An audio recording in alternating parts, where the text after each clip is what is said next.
If you want to add an event to calendar on Google Pixel 10, first of all, we can go to the app drawer and then find calendar. Let's open it.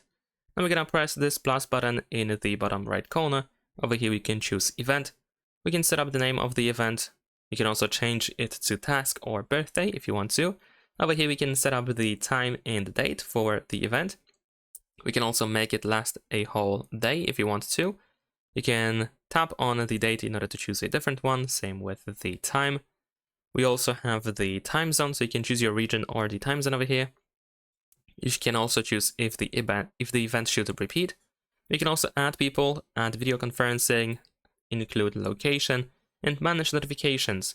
So if you want to be informed like 1 hour or 1 day before the event, then of course you can do that over here. You can also create a custom notification.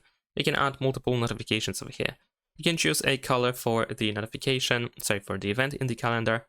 We can also include a description and Google Drive attachments. Once you set everything up, we can press save in the top right corner. And that's pretty much it. Thanks for watching, leave a like and subscribe.